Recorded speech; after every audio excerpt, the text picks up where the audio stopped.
South ఇండియాలోనే biggest sorry store మన Varahi silks మన విజయవాడ ఎంజీ రోడ్లో ప్రారంభం. మీ సైడ్ నుంచి చాలా స్ట్రాంగ్గా ఉంది అప్రోచ్ కానీ లేకుంటే కమిట్మెంట్గా ఉండడం కానీ. అంటే నేను అడగంది అమ్మాయిని పెట్టదు అని నాకు కూడా తెలుసు, కానీ మరీ అడుక్కోలేం కదా బాబు అని చెప్పి. ఇప్పుడు నేను చేయలేదని ఎవరు నాకు మూవీస్ ఫుల్ బిజీ. నేను గోపీచంద్ గారి మూవీ చేస్తున్నాను, అందులో రితు వర్మ మదర్ క్యారెక్టర్ చేస్తున్నాను నేను. ఇది కాకుండా నాకు రిలీజ్కి ఒక 2-3 సినిమాలు ఉన్నాయి. ఇవి కాకుండా కొత్త మూవీస్కి పొద్దునే ఒక ఫోన్ వచ్చింది, కొత్త సీరియల్కి ఒక ఫోన్ వచ్చింది. నాకు వర్క్ లేకుండా ఎప్పుడూ లేదు. తెలుసు మేడం. ఓన్లీ థింగ్ ఈజ్ ఎవరైతే బలుపు మాట్లాడదంటే నేను కొన్ని చెత్త మాటలు మాట్లాడితే లేచి వెళ్ళిపోతా అక్కడి నుంచి. ఎందుకంటే నేను ఆ వొకాబులరీ నాకు అర్థం కూడా కాదు. కొంచెం ఎంటర్టైన్ కూడా అవసరం లేదు కదా. ఇప్పుడు నాకు నిజంగా మనస్ఫూర్తిగా ఒకరితో మాట్లాడాలని ఇష్టం ఉంటే ఎవ్వరు ఆపలేరు నన్ను. నాకు ఇష్టం లేకుండా నేను ఎవరిని పూసుకొని రాసుకొని తిరగను. That's it. ఇప్పుడు అది వాళ్ళు నేను అడగను, నేను ఏదో ఈగో చూపిస్తా అని వాళ్ళు అనుకుంటే అది వాళ్ళ ప్రాబ్లం, నా ప్రాబ్లం కాదు అంటున్నా. ఓకే మేడం, ఇంకో క్వశ్చన్ వచ్చేసి, ఈ మధ్యకాలంలో మన సినిమాలు పాన్ ఇండియా రేంజ్కి వెళ్ళిపోయినాయి. నేను వేరే డైరెక్టర్తో మాట్లాడుతూ అడుగుతుంటే ప్యాడింగ్ కోసం ఏం చేస్తున్నావు అంటే వేరే భాషల నుంచి తీసుకొచ్చి ఆర్టిస్టులు ప్యాడ్ చేస్తున్నావు రాజా, దానివల్ల ఏమవుతుందంటే మాకు ఓటీటీకి వేరే భాష ఆర్టిస్టులు ఉండడం వల్ల ఓటీటీ రేట్స్ వస్తున్నాయి అని చెప్పి చెప్తున్నారు. ఇది తెలుగు నటులుగా మీలాంటి నటులకు కానీ ఇది మైనస్ కాదా? కాదు కాదు కాదు. ఎందుకంటే ఒక ప్రొడ్యూసర్ ₹1 పెట్టేది ₹2 రావడం కోసం. నా కోసం మాధవికి లైఫ్ ఇద్దామని చెప్పి ఎవడు తీయడు కదా. ఇప్పుడు నేను బాగా చేశానని అనిపిస్తే ఆయన పిలుస్తారు. ఇప్పుడు డైరెక్టర్ కానీ ప్రొడ్యూసర్ కానీ వాళ్ళని మనం తప్పు పట్టడానికి లేదు. ఇప్పుడు ఒక పరభాషా నటులు అని పెద్ద ఇదైంది. నేను కూడా ఒకప్పుడు ఫీల్ అయ్యాను. కానీ నాకు రియలైజేషన్ ఏమొచ్చిందంటే వాళ్ళకి బైలింగ్యువల్ అంటే అక్కడ కూడా వాళ్ళకి సెల్ అవ్వాలి. మాధవ్ తెలియదు అక్కడైతే వేరే ఆర్టిస్ట్ తెలుసు, ఇంకో దగ్గర తెలుసు, ఇంకో సౌత్లో 4 లాంగ్వేజ్లో ఒక ఆర్టిస్ట్ తెలిసి ఉండొచ్చు. ప్రకాష్ రాజ్ గారు ఉన్నారు, ఆయన పాన్ ఇండియా తెలుసు. ఆయన హిందీ సినిమాల్లో ఆయన పెట్టంగానే హిందీ ఆడియన్స్ కనెక్ట్ అవుతారు. అలాగా కనెక్ట్ అయ్యే ఫేస్కి వాళ్ళు పెట్టుకుంటారు. అందులో తప్పేంటి? ₹1 పెడితే వాళ్ళకి ₹1 రావద్దా? ప్రతి ఆర్టిస్ట్ మిర్చి మాధవి, ప్రకాష్ రాజ్ అంత రేంజ్కి వెళ్ళలేరు కదా. నేను అంత రేంజ్ కాదు, థ్యాంక్ యూ అంత మాట అన్నావు కానీ రాజా. అంత అవలేకపోతున్నామంటే మనం అదే చెప్తున్నాను నేను, అన్నీ అవ్వవు. ఇప్పుడు వేకెన్సీస్ 3 ఉన్నాయమ్మా. ఓకే, 3 వేకెన్సీస్ ఉన్నాయి అనుకుందాం ఒక జాబ్ ఆపర్చునిటీలో. 30 మంది అప్లై చేస్తే 3కే వస్తుంది అంతే. ఈ మిగిలిన 27 మంది డిసప్పాయింట్ అవ్వక తప్పదు. ఇప్పుడు నేను ఆ 3లో ఉన్నానా, 27 మందిలో ఉన్నానా, లేకుంటే నెక్స్ట్ నాకు వస్తుందా అనేది తర్వాత దైవానుగ్రహం. అంతేగాని నేను కూర్చొని నాకు ఇవ్వలేదు, నాకు చేయలేదు అని నేను శోకాలు పెట్టుకోవాలా? నేను నెక్స్ట్ ట్రై చేసి సరే మంచిగా చేద్దాము, ఇంకా ట్రై చేద్దాము, ఇదిగో ఇన్స్టాలో ఇంకెక్కడన్నా ఉందా అని వెతుక్కోవాలా? ఏం చేయాలి? అవకాశం కోసం మళ్ళీ ప్రయత్నించాలి కదా. ఇప్పుడు కూర్చొని వాళ్ళు పెట్టుకున్నారు వీళ్ళు పెట్టుకున్నారని ముసలమ్మలు కూడా మాట్లాడలేదు ఈ రోజుల్లో. మూల కూర్చొని మనం ఎందుకు మాట్లాడుకో? ఇప్పుడు మీరు ప్రయత్నించేది అదే చేస్తున్నాను. ఇప్పుడు సౌత్ మేనేజర్ ఒక అతను టచ్లోకి వచ్చాడు పొద్దున్న కూడా. ఏమంటాడా, లేదు కొంచెం ఇబ్బందులు ఉన్నాయంటే నాకు నెంబర్ నేను మాట్లాడుకుంటా అని చెప్పా. పొద్దున అతను కూడా ఒకతను ఇలాగే 4 లాంగ్వేజెస్లో అతను చేస్తాడంట. అయితే నేను అన్నాను, నువ్వు నాకు ఇవ్వు, నాకు ఆ నెంబర్ ఇవ్వు, నేను మాట్లాడుకుంటాను. ఏంటి ఇబ్బంది నేను చూసుకుంటా, నువ్వు ఇబ్బంది పడకని చెప్పా. అలా ఉంటుంది. అంటే చాలా పెద్ద, it's like a big ocean. మనమంతా చిన్న చిన్న చేపలు లాంటి వాళ్ళం. మేడం ఎన్నేళ్ళ కెరీర్ మేడం? ఒక 18-19 సంవత్సరాలు. 15 years. 2008 2007 15 ఎంత 18 years. కరెక్ట్. ఒక 18-19 సంవత్సరాల జర్నీ. 18 years. ఒక నటిగా ఈ కెరీర్ని ఇలా కొనసాగించడానికి అతి పెద్ద బ్యారియర్ ఏంటి? ఫ్యామిలీనా, లేకుంటే హెల్త్, ఫిజికల్, ఇప్పుడు ఫిట్నెస్, లేకుంటే డైట్, ఈ జర్నీలు, ఈ డబ్బులు తక్కువ వచ్చినా కానీ మనం ఇందులో ఇమడాలి, ఇవన్నీ హజార్డ్స్. ఎరాటిక్ షెడ్యూల్స్, మన టైం మన చేతిలో ఉండదు. ఒక ఇంపార్టెంట్ ఒకేషన్ ఉంటుంది, అప్పుడు అక్కడ వాళ్ళు ఎవరో పిలుస్తారు, అక్కడికి వెళ్ళిపోవాలి, అది మిస్ అవుతాము, ఫ్యామిలీ మిస్ అవుతాము. అది అంటే ఇది సారీ, గత ఇంటర్వ్యూలో మీరు ఒకసారి చెప్పారు, ఇది రిపీట్ క్వశ్చన్ అడుగుతున్నాను మా ఆడియన్స్ కోసం. కొన్ని 100 చీరలు కొన్నారంటే ఇప్పటివరకు? అవును, 100 వందలు ప్రతిసారి ఇలా తీసేస్తా. ఒక 50 చీరలు తీసేస్తాను. కొనాల్సి వస్తుంది సీరియల్ కోసం. అయితే ఇప్పుడు దాకా ఎన్ని చీరలు కొని ఉంటారు లైఫ్లో? ఒక 1000 చీరలు కొని ఉంటాను. 1000 చీరల? 1000 పైనే, 1500. ఇంక అందరూ అంతే. నేను ఒక్కదాన్ని కాదు, సీరియల్ చేసే వాళ్ళు అందరి ఇళ్ళలో అలాగే ఉంటాయి. తర్వాత ఏం చేస్తారు ఈ చీరలన్నీ? కొన్నాళ్ళు వాడతాం, కొన్నాళ్ళ తర్వాత ఇంకా తీసేస్తాం. తీసేయడం మీన్స్ ఇచ్చేస్తాం ఎవరికైనా. ఓకే, పని వాళ్ళకి కానీ ఎవరికైనా అలా ఇచ్చేస్తాం. మేడం, అంటే వచ్చే రెమ్యునరేషన్లో సగానికి పైగా మెయింటెనెన్స్కి పోతున్నప్పుడు ఇలాంటి చిన్న చిన్న ఆర్టిస్టులు కానీ లేదంటే క్యారెక్టర్ ఆర్టిస్టులు కానీ ఎలా సర్వే అవ్వాలి? అంతే అంతే అంటున్నా, అలాగే సర్వే అవ్వాలి. అంటే కొంతమంది మేనేజ్ చేస్తారు, కొంతమంది కొనరు, కొంతమంది అంటే ఇవన్నీ it's a very integral part of it. అంటే కాస్ట్యూమ్స్ అనేవి మూవీస్లో ఇస్తారు, సీరియల్స్లో ఇవ్వరు. సీరియల్స్లో కూడా ఏంటి, ఒక సెట్ ఉంటుంది, ఒక 50 sarees ఉంటే మనం మేనేజ్ చేయొచ్చు, మొత్తం ఆ సీరియల్ అంతా మేనేజ్ అవుతుంది.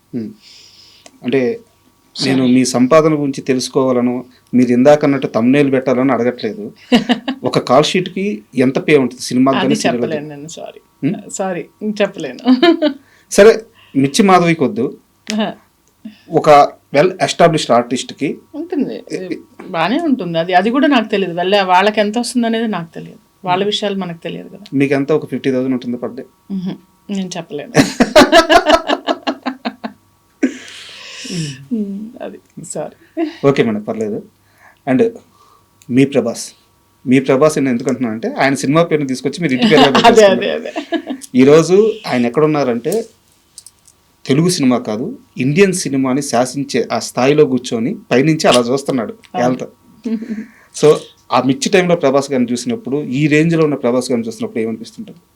అంటే ఒక మనిషి ఇంత ఎదగచ్చు అంటే, అందరూ సినిమా ఇఫ్ తనకి బ్యాక్గ్రౌండ్ ఉంది అంటే, బ్యాక్గ్రౌండ్ ఉన్న అందరూ అంత ఎదగలేదు కదా. అంతే. సో ఆయన కృషి చాలా ఉంది, చాలా డెడికేషన్, అవన్నీ మనం కూడా నేర్చుకోవాలి, అలా ఉంటుంది అనమాట. అది చాలా హ్యాపీ అనిపిస్తుంది. అంటే ఒక తెలుగు నటుడు రాజమౌళి గారు కానీ, త్రివిక్రమ్ గారు కానీ, అంటే అసలు తెలుగు వాళ్ళు అంటే వాళ్ళు అలా పైకి వస్తే చాలా హ్యాపీ అనిపిస్తుంది. అండ్ నా ఇంటర్వ్యూ, నేను మిమ్మల్ని ఇంటర్వ్యూ చేస్తున్నాను అనగానే నేను ముందే ఫిక్స్ అయ్యాను, మేడం మీరు ఆ సినిమాలో ఏం చేశారు, ఈ సినిమాలో ఏం చేశారు, ఇవి అడగకూడదు, మీ లైఫ్ స్టైల్ తెలుసుకోవాలి, మీ ఆలోచన విధానం తెలుసుకోవాలి, నేను ముందే ఫిక్స్ అయ్యాను. సో నా క్వశ్చన్స్ అన్నీ అలాగే వెళ్తున్నాయి. No problem. ఇన్ని సంవత్సరాలు ఇండస్ట్రీలో ట్రావెల్ అయ్యి, ఇన్ని సినిమాలు చేసి, ఇన్ని సీరియల్స్ చేసి, ఇప్పటికీ ఇండస్ట్రీలో ఒక్క ఫ్రెండ్ కూడా లేకపోవడానికి కారణం ఏంటి? ఒక్క ఫ్రెండ్ కూడా లేకపోతే, నా ఫ్రెండ్స్ అంటే ఏం చేయాలి, మీరు ఏం చేస్తారు ఫ్రెండ్స్కి చెప్పండి? టైం ఇస్తారు కదా. అవును, ఆ టైం లేదు నా దగ్గర, అందుకని. వాళ్ళ తప్పు కాదు, నా తప్పు. నేను టైం ఇచ్చి వాళ్ళ దగ్గరికి వెళ్ళటం, నేను స్పెండ్ చేయడానికి నాకు టైం ఏదైతే ఉందో చాలా టైట్గా ఇలాగా సెట్ అయ్యి ఉందన్నమాట. ఏ బ్రిక్ మనం తీయలేం అట్లా. ఇప్పుడు ఏదైతే ఒక బ్రిక్లోంచి ఒక బ్రిక్ తీసేసిన పడిపోయినట్టు, నా టైంలో నేను తీసి బయటకు వెళ్ళి వాళ్ళని డిసప్పాయింట్ చేసి అలా ఆ సిస్టమే ఒక మూట కట్టి అటక మీద పెట్టాను. నేను వెరీ లిమిటెడ్ ఫ్రెండ్స్ అనమాట. నేను క్వశ్చన్ అడగొచ్చా? చెప్పండి. తప్పైతే సారీ, నా ఓడు తీసుకుంటాను. ఈ మధ్యకాలంలో కొంచెం ఫైనాన్షియల్గా ఇబ్బంది పడ్డారా లేదా? అవును, అంటే ఫైనాన్షియల్గా ఇబ్బంది అనేది ప్రతి మోడరేట్ యాక్టర్కి ఉంటుంది. నాకు పక్కన పెట్టండి, నాకు నా ఫ్యామిలీ, మా హస్బెండ్ వర్క్ చేశారు, నేను వర్క్ చేసుకున్నాను, నాకేం ఇది లేదు. కాకపోతే మేము యూకే వెళ్ళాం కదా, అందుకని సెట్ బ్యాక్ అయింది కొంచెం. బట్ ఇప్పుడు ఐఎమ్ ఫైన్. ఇప్పుడు ఓకే. మధ్యలో అయింది. అంటే ఈ క్వశ్చన్ అడగడానికి కారణం ఏంటంటే మేడం, ఎస్ నేను గతంలో విన్నాను, వేరే వాళ్ళ ద్వారా ఒక మనిషి మిమ్మల్ని అప్రోచ్ అయితే, మిమ్మల్ని డైరెక్ట్గా అప్రోచ్ అవ్వలేదు, ఇండస్ట్రీలో వేరే వాళ్ళ ద్వారా మిమ్మల్ని అప్రోచ్ అయితే వేరే వ్యక్తికి మీ గోల్డ్ తాకట్టు పెట్టి మరి ఆ మనిషికి మీరు హెల్ప్ చేస్తున్నారు, చేశారు కదా. ఆ మనిషి డైరెక్ట్ గా మీ దగ్గరికి రాలేదు, వేరే వాళ్ళ ద్వారా వచ్చారు. అది ఎప్పుడో విషయమో చెప్తున్నారు మీరు, ఇప్పుడు కాదు. అవును. తను డబ్బులు తీసుకొని వాళ్ళ అమ్మకి ఏదో హెల్త్ ఇంకొక ఇంజెక్షన్ ఇవ్వాలి, ఎంతో అవుతుందంటే సరే అని డబ్బులు తీసిస్తే ఆ డబ్బులు తీసుకొని వెళ్ళిపోయాడు. అతని పేరు ఫణి అని, మిర్చిలో చేసిన, అతని పేరు కూడా చెప్తాను నేను. ఎక్కడ చేశాడు? మిర్చిలో ఇలా తల ఫ్యామిలీ నాది సంథింగ్, అప్పుడు ఇలా కొట్టినప్పుడు ఒక అబ్బాయి ఉంటాడు, ఒక అతను ఉంటాడు, అతను. అది ఇప్పటికీ నాకు నా కో ఆర్టిస్ట్ ఒక ఆయన ఏడిపిస్తుండే, నిన్ను కొంచెం పొగిడితే బంగారం పెట్టి డబ్బులు ఇస్తావు కదా అంటే, బాబు పొగడ్డం కాదురా అయ్యా, అది వాళ్ళ అమ్మకి బాగాలేదు, సీరియస్గా ఉందంటే తెలియక చేసే పనులు అవన్నీ. అంత అమాయకంగా ఉండేవారా డబ్బులు విషయంలో? అంటే నిజమే పాపం అమ్మ పోతే రాదు కదా ఉమ్, అలా. అది మొన్న కూడా ఎవరో అడిగితే నేను ఒకటే చెప్పలేదండి, నాకు హెల్ప్ చేయడానికి అయితే డబ్బులు లేవు, ఉమ్, బుట్టాబుట్టిగా ఉంటాను. ఏదో అనుకుంటారు నా దగ్గర ఊరికే అట్లా ఉన్నాయి, ఇస్తుంది చేస్తుంది అని చెప్పి. ఉమ్. అంటే ఈ క్వశ్చన్ ఎందుకు అడిగానంటే మేడం, ఎవరికో అవసరమైతే బంగారం అమ్మేసి మరీ ఇచ్చిన మిర్చి మాధవికి, బంగారం అమ్మల తాకట్టు పెట్టి డబ్బులు ఇచ్చిన మిర్చి మాధవికి ఇండస్ట్రీ నుంచి ఒక కష్టకాలంలో సపోర్ట్ వచ్చేవాళ్ళు ఎవరు లేరా? అవసరం లేదండి, వాళ్ళు ఎందుకు చేయాలి, నేను ఆశించను కూడా, నాకు వద్దు కూడా. వద్దు ఎందుకు, వాళ్ళ డబ్బులు నాకు ఎందుకండి, వేరే వాళ్ళు ఎందుకు చేయాలి అసలు నాకు? నేను ఎవరికి చేశానని, ఓకే నేను చేశాను, అది నా ఏదన్నా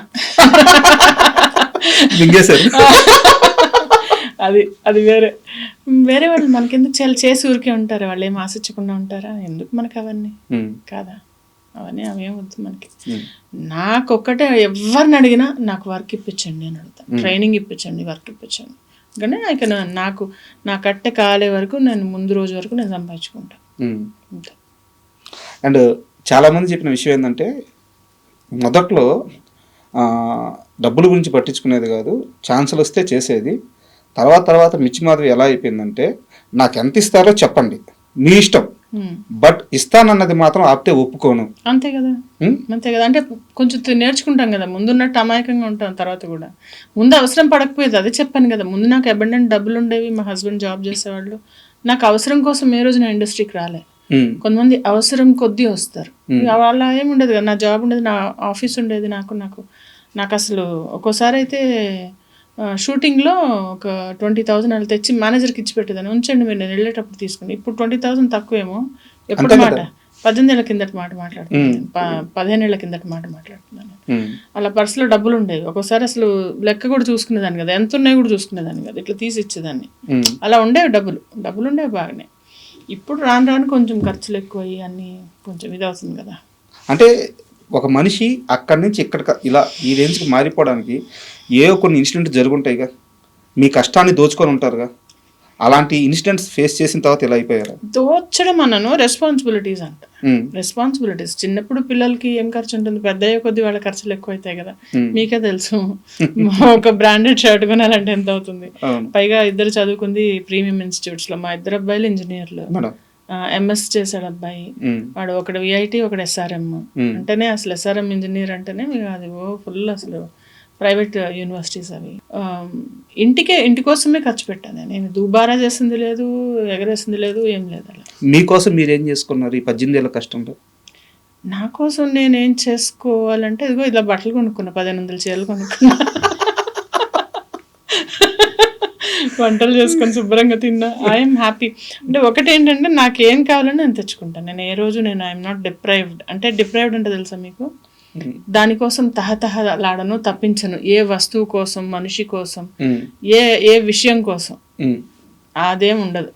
నాకు ఏదైనా కావాలి అని అనుకుంటే ఐ విల్ సీ దట్, అది నేను తెచ్చుకుంటాను, లేదంటే వదిలేస్తా. ఎంత బుర్రని అంత ఏమంటారు దాన్ని రంపం పెట్టి కోసుకొని ఆ బాధలు నాకు పడే ఓపిక లేదు, తక్కువ పేషెన్స్ తక్కువ. వాటిల్లో కొన్ని ఉండాల్సిన చోట బోల్డ్ పేషెన్స్ ఉంది, అక్కర్లేని చోట పేషెన్స్ లేదు.